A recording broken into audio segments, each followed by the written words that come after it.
hours have been quite stressful. Tried to get up to the property yesterday, start breaking ground on the road, getting it fixed. Going up Parley's Canyon, was right at the top. Lost all the power in my truck, pulling the track steer. Didn't really think it was going to be that big of a deal because I've popped off the intercooler tubes before, and it's just, it's a quick hose connection, put it back together. So I got my tools out, popped open the hood, and noticed that the boot on the intercooler piping that connects right to the turbo had exploded, like shredded, and I was like, oh man, I don't have anything to fix that. So limped it to the nearest Ford dealership. Of course, they didn't have the part in stock. Called Napa. That was the next closest place, kind of in Camas, Utah. Talked to a great guy named Dave. He's like, hey, I think I got something that could work.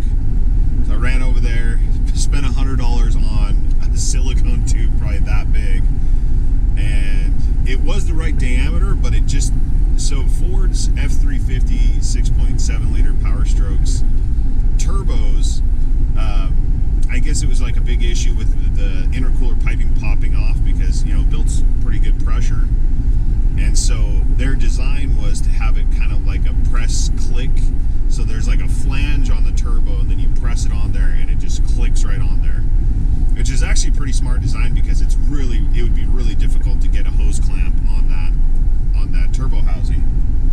So, but the bummer part is you can't just fix it with, a regular silicone tube. So with the part that Napa gave me yesterday, I was able to get it connected, but if I went over like 10 pounds of boost, it would just pop right back off.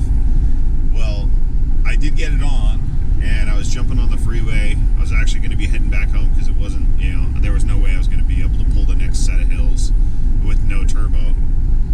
So we go to get on the freeway, and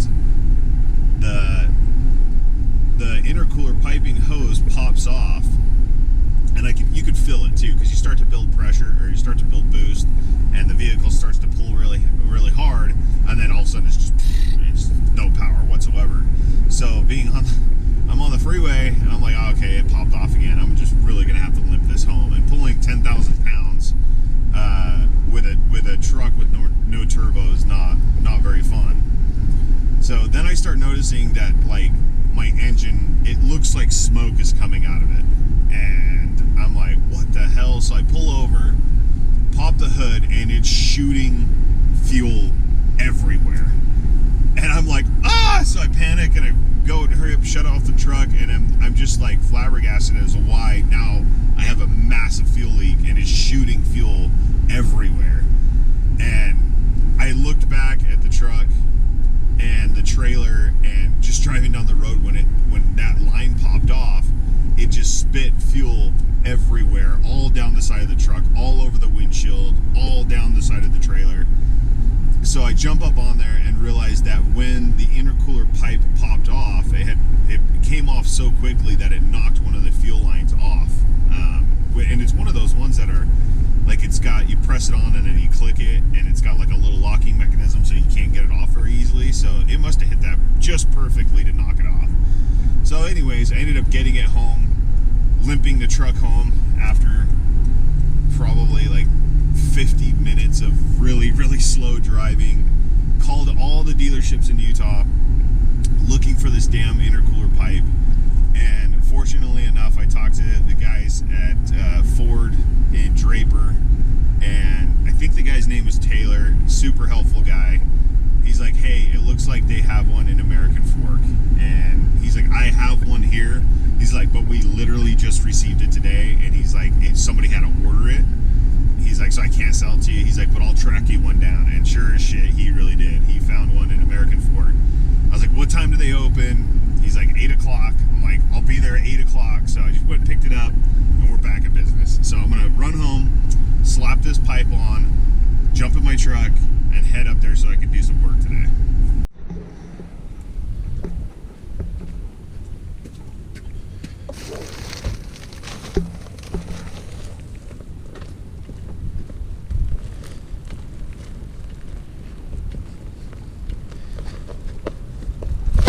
All right, here's the part. Let's get started.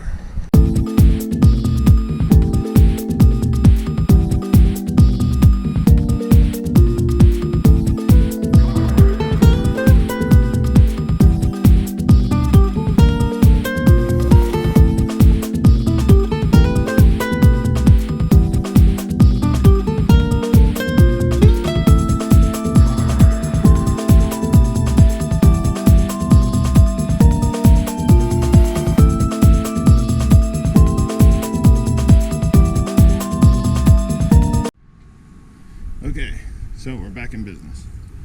All that trouble for that boot. Looks like the factory has it like a welded band or a compression band or something on it, so you don't have to mess with hose clamps, which is nice, but when that thing blows, you're pretty much left with only option is to, you really can't put a hose clamp on the one next to the turbo because there's really not a lot of space in there to turn a wrench in. But it's back on. So the plan this weekend was to take Wally up and do some work on the road, but that didn't really pan out.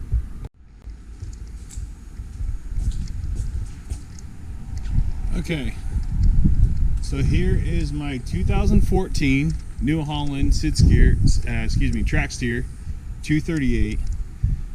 It's one of the problems I've had in the last couple of weeks. I got this for a pretty good deal. I got it at auction, $30,000. I did have one issue with it. I blew a hose, got it replaced, got it fixed. One thing I love about this skid steer is it's a vertical lift, so it lifts from this section right here instead of like a radial lift. It gives it a higher lifting capacity. So when the boom is fully extended all the way up in the air, it can lift 3,800 pounds.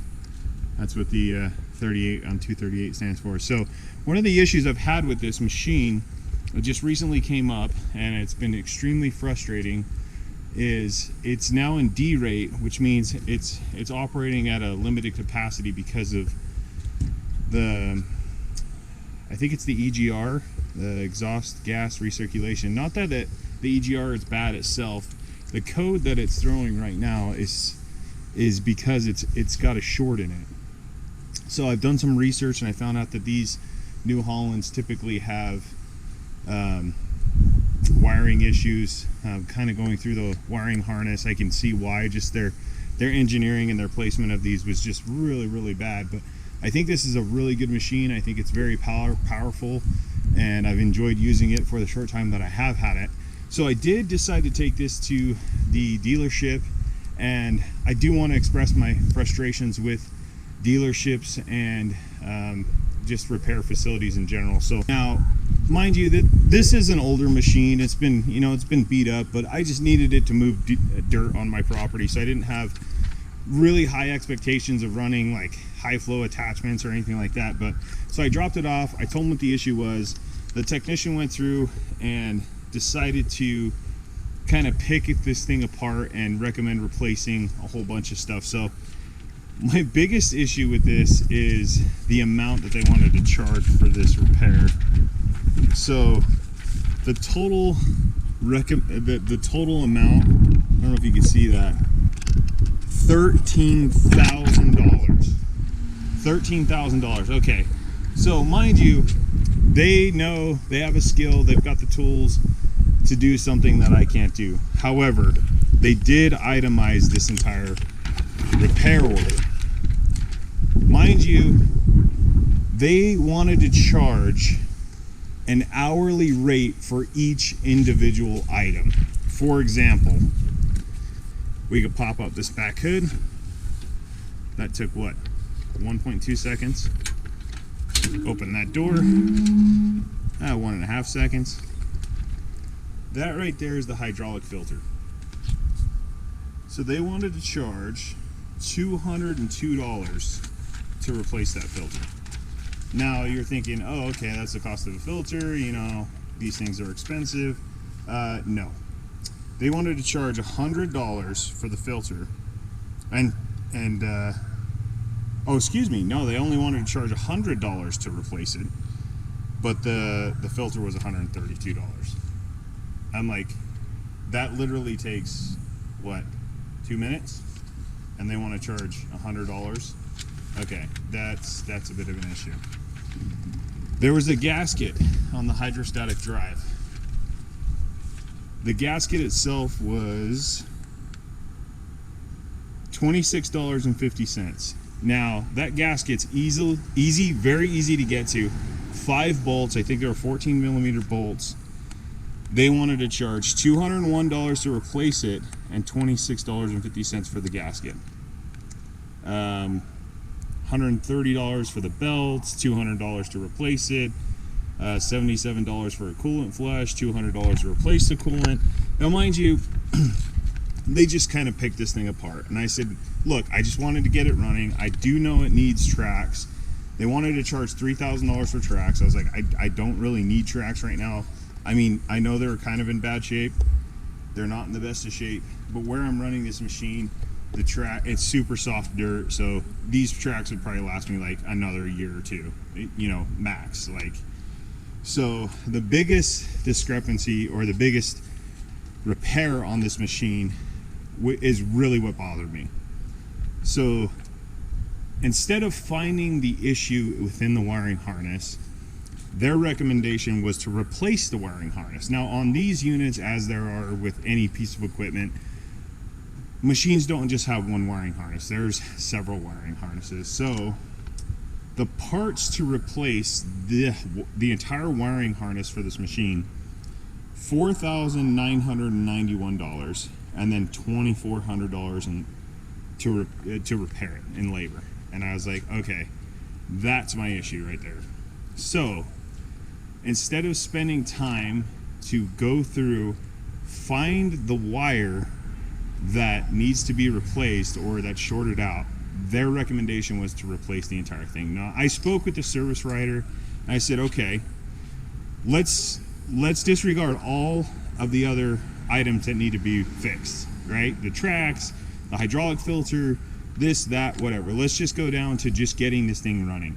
If I pay $7,500 to get this machine running, or you say that's the issue, and that's not the issue, are you guys going to fix it? Can you guarantee if I pay $7,500 that this thing's gonna run? And they said no. And so I said no. Pack it up. Paid $200 diagnosing fee. Basically paid $200 for this $13,000 repair order and picked up the machine. So yeah, that's one of the major issues I have right now. So 48 hours later. I'll tell you what, it's been an adventure every weekend trying to get up to my property.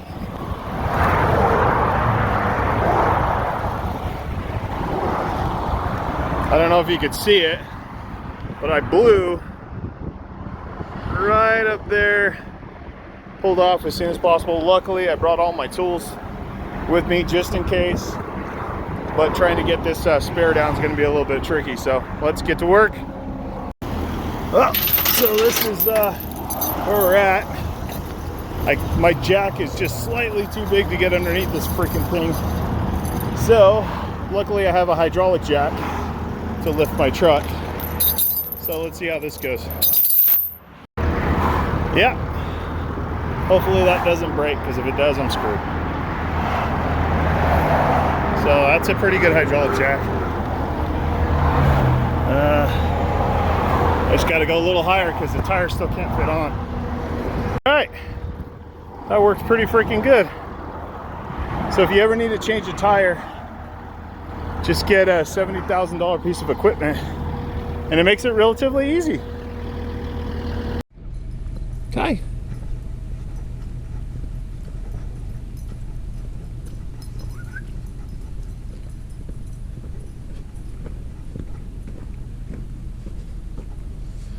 Yeah.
flying my drone and lost connection, fell out of the sky, and it broke again. So, sucks because this is the third one I've bought, second one I've crashed. It's very easy to fly, however, if these take just the slightest dips, these freaking motors pop out. So, I was trying to get aerial footage of this road I was working on, or about to work on, I should say, and it dawned on me, I can fix this, because I just bought a bulldozer. So let's fix it.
Hi, buddy. All right, guys. I was able to get some really good work done today. Help out my fellow property owners up here. This road is seriously so bad. The ruts were some of the worst ruts I've seen on property. You know, people trying to gain access to their properties. They just get so thick, and once it rains, it's seriously like an ice skating rink here.